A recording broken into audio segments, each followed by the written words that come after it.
Excel Techno School, Guruvayanikere, Venuru. Admission open now.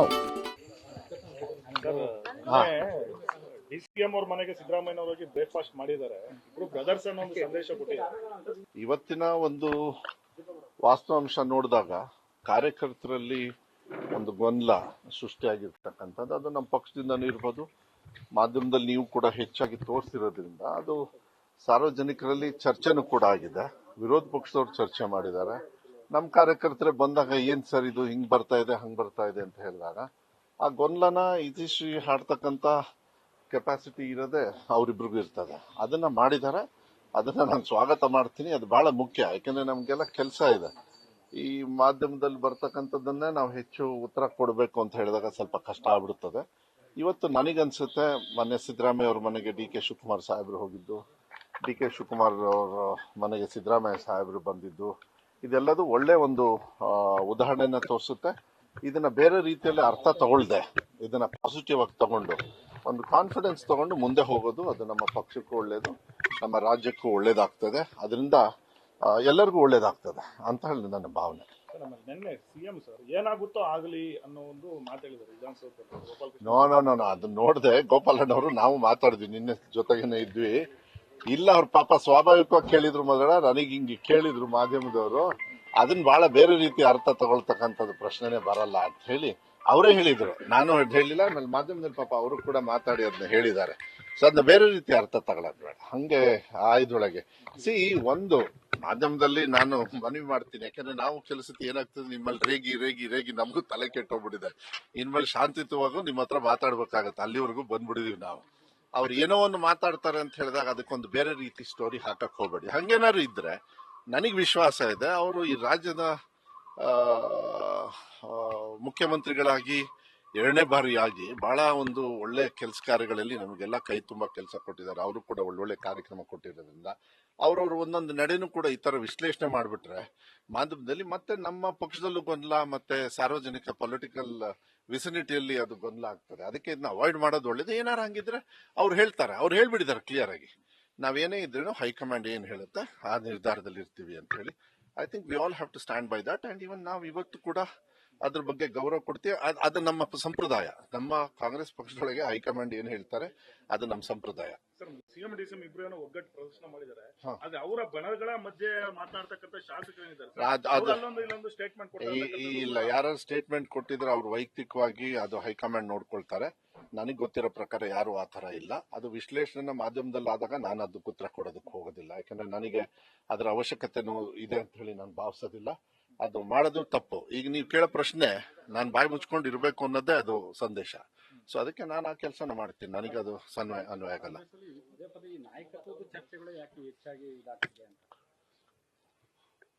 ಈಗ ಎಲ್ಲಿ ಇಲ್ಲಲ್ಲ, ನನಗೆ ಗೊತ್ತಿರೋ ಪ್ರಕಾರ ಆತರ ಮಾಹಿತಿ ಏನಿಲ್ಲ. ಈಗ ಅವರು ತಿಂಡಿಗೆ ಹೋಗಿ ಬಂದಿದ್ದಾರೆ, ಎಲ್ಲ ಚರ್ಚೆನೂ ಮಾಡಿದ್ದಾರೆ. ಇದೆಲ್ಲ ಆದ್ಮೇಲೆ ಮತ್ತೆ ಇದ್ರ ಬಗ್ಗೆ ಮತ್ತೆ ನಾಯಕತ್ವ ಅಂತ ಹೇಳಿದ್ರೆ ನನ್ ಗೊತ್ತಿರೋ ಪ್ರಕಾರ I think we are very clear. ಆತರ ನಮ್ಮ ಮನ್ಸಲ್ಲೂ ಇಲ್ಲ, ಆತರ ನಮ್ಮ ಉದ್ದೇಶನೂ ಇಲ್ಲ. ಅದ್ರ ಬಗ್ಗೆ ನನ್ನ ತಲೆನೂ ಕೆಡಿಸ್ಕೊಳಕ್ ಹೋಗುದಿಲ್ಲ. ಸರ್, ಆಮೇಲೆ ಕೆ.ಸಿ. ವೇಣುಗೋಪಾಲ್ ಅವರಿಗೆ ಡಿ ಕೆ ಶಿವಕುಮಾರ್ ಅವರ ಅಭಿಮಾನಿಗಳು ಮುತ್ತಿಗೆ ಹಾಕಿ ಡಿಕೆ ಅಂತ ಘೋಷಣೆ ಹೋಗಿದ್ದಾರೆ ಮಂಗಳೂರಲ್ಲಿ. ಇನ್ನೊಂದ್ ಕಡೆ ಸಿದ್ದರಾಮಯ್ಯನವರ ಕಡೆಯವರು ಕೂಡ ಸಿದ್ದರಾಮಯ್ಯ ಪರವಾಗಿ ಘೋಷಣೆ. ನೋಡಿ, ಅವ್ರವ್ರ ಅಭಿಮಾನಿಗಳು ಅವ್ರವ್ರ ಕೋರಿಕೆಯನ್ನ ಅವ್ರವ್ರ ನಾಯಕರ ಹತ್ರ ಹೇಳ್ಕೊಡೋದು, ಅದನ್ನು ನೀವು ತಗೊಳ್ಬೇಡ್ರಿ ಅಂತ ಹೇಳಿದ್ರೆ ಅವ್ರು ಕೇಳ್ತಾರೆ. ತೀರ್ಮಾನ ಮಾಡೋರು ಅವರಿಗೂ ಕೂಡ ಹೇಳ್ತಾರೆ, ಆಯ್ತಪ್ಪ ಡೆಲ್ಲಿಯಲ್ಲಿ ನಾವೆಲ್ಲ ಕುತ್ಕೊಂಡು ತೀರ್ಮಾನ ಮಾಡ್ತೀವಿ ಅಂತ. ನೀವು ಅದನ್ನು ಮಾಡಬೇಡಿ ಅಂತ ಹೇಳ್ಬಿಟ್ರೆ ನಾಳೆ ಕಾರ್ಯಕರ್ತರು ಹೇಳ್ತಾರೆ ನಿಮಗೆ ಎಂತ ದುಡಿಬೇಕು ಮತ್ತೆ ಅಂದ್ಬಿಡ್ತಾರೆ.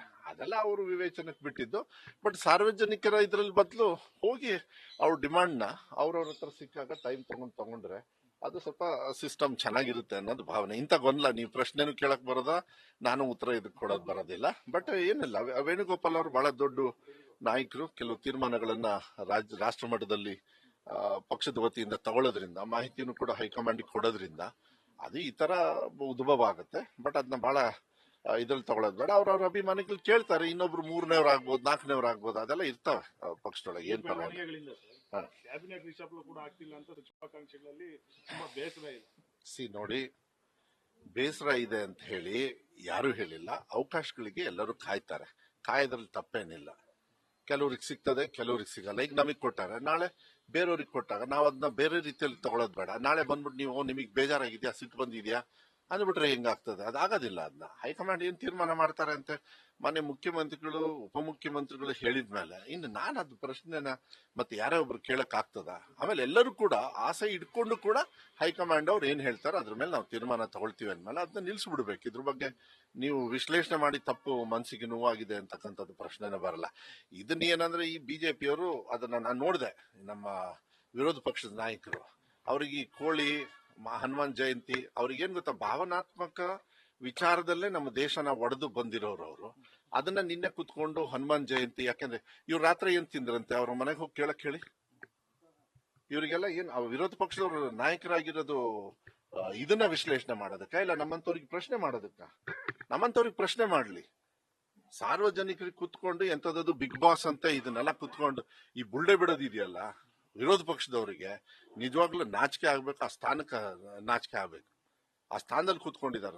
ನಮ್ಮಂತವ್ರಿಗೆ ಪ್ರಶ್ನೆ ಕೇಳ್ಬೇಕ್ರಿ, ಕೇಳೋಣ. ತಪ್ಪುಗಳಿದ್ರೆ ಸರಿ ಮಾಡೋಣ. ಅದನ್ನ ಹೋಗ್ಬಿಟ್ಟು ಹನುಮಾನ್ ಜಯಂತಿ ಅಂತ ಮಾತೆತ್ತಿದ್ರೆ ಏನಾರು ಒಂದು ಹಿಂದೂ ಅಲ್ಲ, ನಾಟಿ ಕೋಳಿ ಮರ್ಡರ್ ಅಂತ ಏನ್ ಇವ್ರ ಮನೇಲಿ ಏನ್ ಜೀವಂತವಾಗಿ ತಿಂತಾನಂತ? ಇವ್ರ ಮನೆಯಲ್ಲಿ ಜೀವಂತವಾಗಿ ತಿಂತಾರಂತ ಅಶೋಕ್? ಇದನ್ನ ಹಾಕಿ ನಾಚಿಕೆ ಆಗ್ಬೇಕು ಅವ್ರಿಗೆ ಎಲ್ಲರಿಗೂ ಕೂಡ. ಅಲ್ರಿ, ನೀವು ನನಗ್ ಪ್ರಶ್ನೆ ಕೇಳ್ತೀರಿ, ನಾನು ನಿಮಗ್ ಕೇಳ್ಬೋದಪ್ಪ. ಡೆಲ್ಲಿಗೆ ಯಾಕೆ ಹೋಗ್ಯಾರ ಅವ್ರ ಸ್ನೇಹಿತರು ಅಂತ? ಅವ್ರು ಡೆಲ್ಲಿಗೆ ಹೋಗಿ ಕುಮಾರಸ್ವಾಮಿ ಅವ್ರನ್ನ ಭೇಟಿ ಮಾಡ್ತಾರಪ್ಪ, ಅದನ್ನ ಫೋಟೋ ಹಂಚ್ಕಿತಾರೆ ಇವರು. ಅಲ್ಲ ರೀ, ವಿಜೇಂದ್ರ ಇಳಿಸ್ಬೇಕು ಅಂದ್ರೆ ಕುಮಾರಸ್ವಾಮಿ ಅವ್ರ ಹತ್ರ ಹೋಗಕ್ಕಾಗತ್ತ? ಅವ್ರಿಗೆ ಬಾಗ್ಲಲ್ಲಿ ಕ್ಲೋಸ್ ಮಾಡಿರ್ಬೇಕು ಮೋಸ್ಟ್ಲಿ ಯಾರು ಹೈಕಮಾಂಡ್ ಅವರು. ಇನ್ ಯಾರು ಸಿಗ್ತಾರೋ ಅವ್ರಿಗೆ ನೋಡ್ತಾರೆ. ಯಾರು ನೋಡಿ, ಅವ್ರಿಬ್ರು ಜೊತೆಗಿದೀವಿ ಅಂತ ಹೇಳ್ಕೊಂಡಿದ್ದಾರೆ. ಅವ್ರ ಜೊತೆಗಿರೋದ್ರಿಂದ ನನಗಂತೂ ಹೊಟ್ಟೆ ಕಿಚ್ಚೇನಿಲ್ಲ. ಅವ್ರು ಏನ್ ಮಾಡ್ಕೊತಾರ ಅವ್ರಿಗೆ ಬಿಟ್ಟಿದ್ದು. ಬಟ್ ನಾನ್ ಹೇಳೋದು,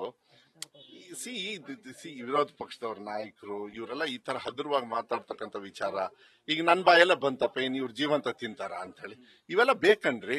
ಜನರು ಏನಂತ ಆಡ್ಕೊಳ್ತಾರೆ? ನನ್ನ ಬಗ್ಗೆನೂ ಮುಂಚೆ ಎಲ್ಲ ಆಡ್ಕೊಂಡು ನಾವು ತಲೆ ಕೆಡ್ಸ್ಕೊತೀವಿ. ಓಕೆ, ಕೆಲಸತಿ ತಮಾಷೆಗಿರುತ್ತೆ, ತಮಾಷೆಗಿರ್ಬೇಕು.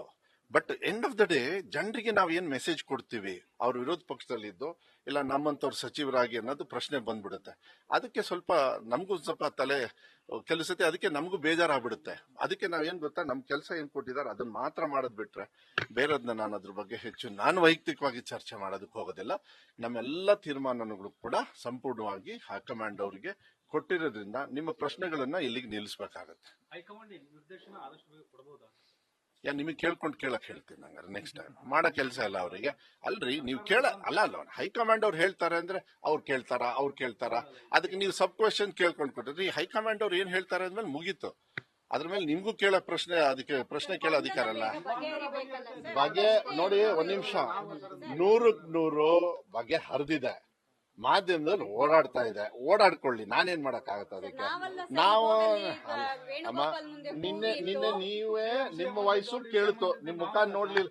ಒಂದ್ ನಿಮಿಷ, ಇವ್ರ ಮುಖ ನೋಡ್ಲಿಲ್ಲ. ಸಿದ್ದರಾಮಯ್ಯ ಅವರಿಗೆ ಏನು ಕ್ವಶನ್ ಕೇಳಿದ್ರೆ ಅದು ನನಗೂ ಗೊತ್ತಿದೆ.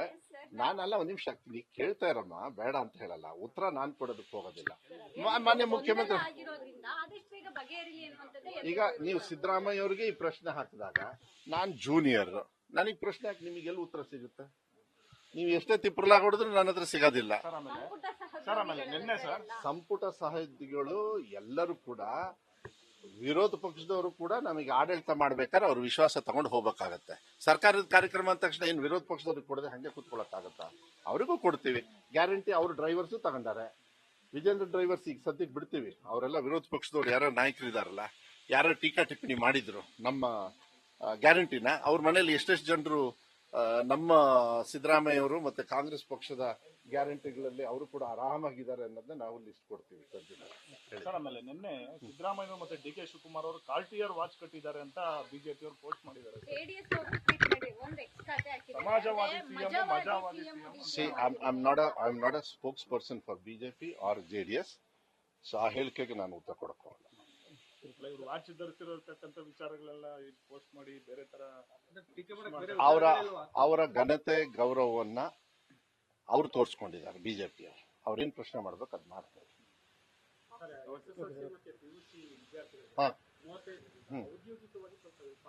ಹೌದು, ಅದಕ್ಕೆ ಎಲ್ಲ ತುಂಬಾ ಸಂತೋಷ ಪಟ್ಟಿದ್ದಾರೆ, ಖುಷಿಯಾಗಿದ್ದಾರೆ. ಇದು ಕೆಲವು ಟೀಕಾ ಟಿಪ್ಪಣಿಗಳನ್ನ ಏನ್ ಹೇಳ್ತಾರೆ ಅದ್ರ ಬಗ್ಗೆ ನಾನು ಜಾಸ್ತಿ ತಲೆ ಕೆಡಿಸ್ಕೊಳ್ಳೋದಕ್ಕೆ ಹೋಗೋದಿಲ್ಲ. ಬೇರೆ ರಾಜ್ಯದಲ್ಲಿ 30 ಇರೋರಿಗೆ ಅವಕಾಶಗಳು ಸಿಕ್ಕಾಗ ನೀವು ಪ್ರಶ್ನೆ ಹಾಕ್ತೀರಾ, ಏನಂತ ಹಾಕ್ತೀರಾ? ಎಷ್ಟೊಂದ್ ಸತಿ ನಾವೇ ಮಾತಾಡಿದೀವಿ, ಬೆಂಗಳೂರಲ್ಲಿ ಹೊರ ರಾಜ್ಯದವರೇ ಇದ್ದಾರೆ, ನಮ್ಮವ್ರಿಗೆ ಯಾರಿಗೂ ಅವಕಾಶ ಸಿಕ್ಕಿಲ್ಲ, ಹಳ್ಳಿಯವ್ರಿಗೆ ಯಾರಿಗೂ ಅವಕಾಶ ಯಾಕೆ ಸಿಗಲ್ಲ? ಬಿಕಾಸ್ ಬೇರೆ ರಾಜ್ಯದವರು 30 ಪಾಸ್ ಆಗಿ SSLCಯಲ್ಲಿ ಡಿಪ್ಲೊಮೋ ನರ್ಸಿಂಗ್ ಏನೋ ಮಾಡ್ಕೊಂಡು ಹಾಸ್ಪಿಟಲ್ ಅಲ್ಲಿ ಇರ್ತಾರೆ. ಉತ್ತರ ಏನು ನಾರ್ತ್ ಈಸ್ಟರ್ನ್ ಅವರು ಬರ್ತಾರೆ, ಬರಬಾರ್ದು ಅಂತ ಹೇಳಲ್ಲ, ಬಟ್ ನಮ್ಮವ್ರಿಗೂ ಅವಕಾಶ ಕೊಡಬೇಕಲ್ಲ. ನಮ್ಮವ್ರಿಗೆ 35 ಆದಾಗ ಅವ್ರ ಪಾಸಿಂಗ್ ಪರ್ಸೆಂಟೇಜ್ ಕಮ್ಮಿ ಆದಾಗ ಅವ್ರಿಗೆ ಅವಕಾಶಗಳ ಕೊರತೆ ಕಮ್ಮಿ ಆಗುತ್ತೆ. ಅದಕ್ಕೆ ಅರ್ಥ ಮಾಡ್ಕೊಳ್ಬೇಕು. ಯಾರು ಟೀಕಾ ಟಿಪ್ಪಣಿ ಮಾಡ್ತಾರೆ ಕರೆಕ್ಟ್ ಆಗಿ ಏನ್ ಇದ್ರ ಬಗ್ಗೆ ಅಂತ ಹೇಳಿ ಅರ್ಥ ಮಾಡ್ಕೊಂಡ್ರೆ ಗೊತ್ತಾಗ್ತದೆ ಎಷ್ಟು ಉದ್ಯೋಗ ಸೃಷ್ಟಿ ಆಗ್ತದೆ ಅನ್ನೋದು ಬಹಳ ಮುಖ್ಯ ಆಗ್ತದೆ ಇದರಲ್ಲಿ. ಪ್ಲಸ್ ನೀವು ನೆಕ್ಸ್ಟ್ ಡ್ರೈವರ್ಸ್ ಮುಂಚೆ 7ನೇ ಕ್ಲಾಸ್ ಇತ್ತು, ಈಗ ಕಂಪಲ್ಸರಿ 10ನೇ ಕ್ಲಾಸ್ ಮಾಡಿದ್ದಾರೆ. 10ನೇ ಕ್ಲಾಸ್ ನೀವು ಪಾಸೇ ಆಗ್ಲಿಲ್ಲ ಅಂತ ಹೇಳಿದ್ರೆ ನೀವು ಡ್ರೈವಿಂಗ್ ಹೆಂಗ್ ಸ್ಟೇರಿಂಗ್ ಹಿಡಿತೀರಿ? ನೀವು ಸಾಫ್ಟ್ವೇರ್ ಕಂಪನೀಸ್ ಅಲ್ಲಿ ಮಾತೆತ್ತರೆ ಹೇಳ್ತೀರಪ್ಪ 95% ಅವ್ರ ಕಡೆಯವರೇ, ಸಾರಿ ಅದರ್ ದನ್ ಕರ್ನಾಟಕದವರಿದ್ದಾರೆ ಅಂತ. ಅವ್ರಿಗೆ ಯಾವಾಗ ಅವಕಾಶ ಕೊಡ್ತೀರಾ? ಒಬ್ರು ಬೇಡ ಏನ್ ಹೇಳಿದ ತಕ್ಷಣ ಎಲ್ಲರೂ ಬರೀ ಡ್ರೈವರ್ ಆಗ್ಬೇಕಲ್ಲ. ಡ್ರೈವರ್ ಆಗ್ಬೇಕು ಅಲ್ಲ, ಡ್ರೈವರ್ ಆಲ್ಸೋ ಇದು ಉದ್ಯೋಗ. ಮನೆ ಎದುರುಗಡೆ ಕಸ ಗುಡಿಸೋರು ಯಾರು ಪುರಸಭೆಯಲ್ಲಿ ಇರ್ತಾರಲ್ಲ ಅವ್ರು ನಿಜವಾಗ್ಲೂ ದೇವ್ರ ಸ್ಥಾನದಲ್ಲಿ ನೋಡ್ಬೇಕು ನಾವು. ಇವನ್ನೆಲ್ಲ ಅರ್ಥ ಮಾಡ್ಕೊಳ್ಬೇಕಾಗುತ್ತೆ. ಅದಕ್ಕೆ qualification is very important. And ಇದು ತಪ್ಪು ದಾರಿಗೆ ತಗೊಂಡು ಹೋಗೋದು, ಇಲ್ಲ NEP ಇದೆಯಾ ಅವ್ರಿಗೆ ಫಾಲೋ ಮಾಡ್ದ, ಇದೆಲ್ಲ ಇಲ್ಲ. ನನ್ಗೆ ಗೊತ್ತಿದೆ ಚೆನ್ನಾಗಿ. ಇದರಿಂದ ಬಹಳ ಗ್ರಾಮೀಣ ಭಾಗದ ಮಕ್ಕಳಿಗೂ ಕೂಡ ಉದ್ಯೋಗ ಅವಕಾಶಗಳ ಕೊರತೆ ಇರ್ತದೆ. ನಾನು ದಯವಿಟ್ಟು ತಾವು ಬೇರೆ ಬೇರೆ ರಾಜ್ಯದೆಲ್ಲ ವಿಶ್ಲೇಷಣೆ ಮಾಡಿ ನಿಮಗೆ ಗೊತ್ತಾಗ್ತದೆ. ಆಸಾಮ್, ಮಿಜೋರಾಂ ಅಲ್ಲಿದು ಮತ್ತೆ ಕೇರಳ ಇದೆಲ್ಲ ಮಾಡಿದಾಗ ಗೊತ್ತಾಗ್ತದೆ. ಇದನ್ನೆಲ್ಲ ಬಹಳ ಯೋಚನೆ ಮಾಡಿ ಪಬ್ಲಿಕ್ ಡೊಮೈನ್ ಅಲ್ಲಿ ಹಾಕಿ ಮಾಡಿರೋದ್ರಿಂದ I think it's a good decision. ನಮ್ಮ ಜನರ ಉದ್ಯೋಗಕ್ಕೆ ಸ್ವಲ್ಪ ಸಹಕಾರ ಆಗ್ತದೆ. ಅದಾಗೋದಕ್ಕೋಸ್ಕರ ಈ ತರ ತೀರ್ಮಾನ ಮಾಡಿದ್ವಿ. ಬಟ್ ಕಲಿಕೆಯಲ್ಲಿ 90% 100% ತಗೊಳ್ತಾ ಈ ಸತ 625 ತಗೊಂಡವರು 51 ಜನರು ತಗೊಂಡಿದ್ದಾರೆ. ಅವರೆಲ್ಲ 35ಕ್ಕೆ ನೀವು ಹಾಕಕ್ಕಾಗುತ್ತಾ? ಪಾಸ್ ಆಗ್ತಾ ಇದ್ದಾರೆ. 1,16,000 ಜನರು 2ನೇ ಎಕ್ಸಾಮ್ 3ನೇ ಎಕ್ಸಾಮ್ ಅಲ್ಲಿ ಪಾಸ್ ಆಗ್ತಾ ಇದ್ದಾರೆ. ಅದು ಬಹಳ ಒಳ್ಳೇದು. ಇದೆಲ್ಲ ಆಗೋದ್ರಿಂದ ಇಂಥ ಬದಲಾವಣೆಯನ್ನ ನಾವು ಇಲಾಖೆಯಲ್ಲಿ ತಂದಾಗ ಮಕ್ಕಳಿಗೆ ಅದು ಅವಕಾಶಗಳಾಗುತ್ತೆ. KPS ಬರೀ 500 ಇತ್ತು, ಈಗ 900 KPS ನಾವು ಟಾರ್ಗೆಟ್ ಟಚ್ ಮಾಡಿದೀವಿ. ಇದೆಲ್ಲ ನಮ್ಮ ರಾಜ್ಯದ ಮಕ್ಕಳಿಗೆ ಭವಿಷ್ಯಕ್ಕೆ ಒಳ್ಳೇದಾಗುತ್ತೆ. ಇಂಥದ್ನ ನಂಗೆ ಪ್ರಶ್ನೆ ಕೇಳಿದ್ರೆ ನಂಗೆ ಇನ್ನೂ ಖುಷಿ ಆಗುತ್ತೆ ನಾನು ಚರ್ಚೆ ಮಾಡಕ್ಕೆ. ಇಂಥದ್ದು ಕೇಳಿದ್ವಿ ನಮ್ಮ ರಾಜಕೀಯ ಇಲ್ಲ, ಅದೆಲ್ಲ ಹೈಕಮಾಂಡ್ ಅವ್ರು ತೀರ್ಮಾನ ಮಾಡ್ತಾರೆ. ನ್ಯೂಸ್ ಫಸ್ಟ್ ನಿರ್ಭೀತಿಯಿಂದ ನಿಮ್ಮ ಪರವಾಗಿ.